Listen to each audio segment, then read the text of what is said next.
और लिखा है यहां पे कि आज भी आज्ञा ना मानने वालों के अंदर इस संसार का हाकिम शैतान काम करता है।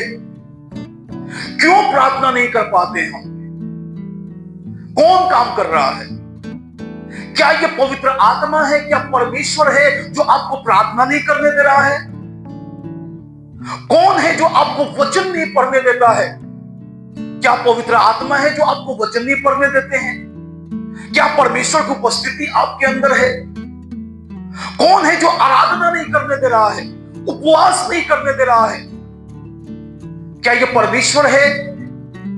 फिर कौन है आपके अंदर जो इन चीजों से आपको रोक रहा है, इस काम को नहीं करने दे रहा है? ये कौन है? क्या आप इस पे कभी विचार करते हैं? कौन है जो आपको परमेश्वर की उपस्थिति से अलग कर रहा है? क्या पवित्र आत्मा?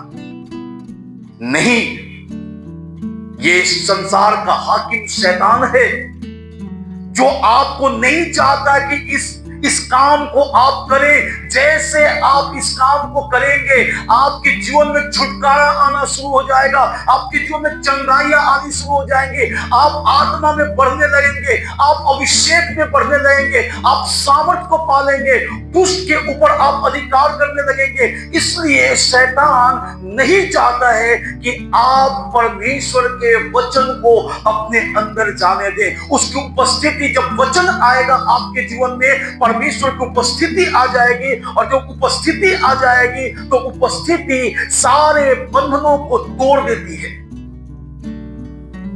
हालेलुया! क्या मेरी बात को समझ रहे हैं? पढ़ेंगे हम लोग दूसरा कुरिन्थियों 4 का उसका 3 और 4 वचन को पढ़ेंगे। मैं पढ़ देता हूं। देखिए यहां पे लिखा है, परंतु यदि हमारे सुसमाचार पर पर्दा पड़ा है तो यह नाश होने वालों ही के लिए पड़ा है, और उन अविश्वासियों के लिए जिनकी बुद्धि को इस संसार के ईश्वर ने अंधी कर दी है, ताकि मसीह जो परमेश्वर का प्रतिरूप है, उसके तेजोमय सुसमाचार का प्रकाश उन पर ना चमके।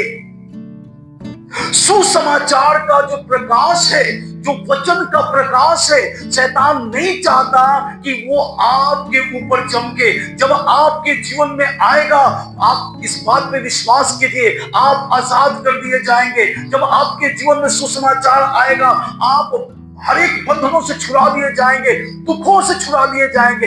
इसलिए शैतान नहीं चाहता है कि उसके लोग जो परमेश्वर ने बनाया है, उनको अपने स्वरूप, अपनी समानता में, वो लोग परमेश्वर की आराधना करें। वो नहीं चाहता। इसलिए वो हमको परमेश्वर से अलग रखना चाहता है। और प्रभु के दास पौलुस इस बात को बोलते हैं, यदि हमारे सुसमाचार पे पर्दा पड़ा है तो ये नाश होने वालों के लिए। शैतान नहीं चाहता है उनको कि सुसमाचार का प्रकाश उनके ऊपर पड़े।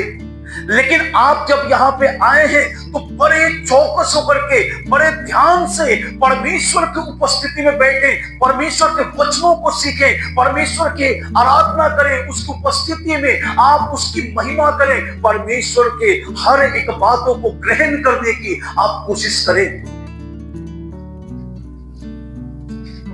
आप इस जगह पे इसीलिए आप आए हैं, परमेश्वर आपको चुना है, वो आपको लेके आए। जब तक आप परमेश्वर की उपस्थिति से दूर रहेंगे, उसकी ब्लेसिंग से आप दूर रहेंगे, जब तक उसके वचन से दूर रहेंगे, उसके छुटकारे से दूर रहेंगे, जब तक उसके वचन से दूर रहेंगे, चंगाइयों से दूर रहेंगे, जब तक वचन से दूर रहेंगे, उसके हर एक आशीषों से आप दूर रहेंगे। वो तभी आपके जीवन में रिलीज होंगी जब आप परमेश्वर के वचन को अपने अंदर स्थान देना शुरू कर देंगे।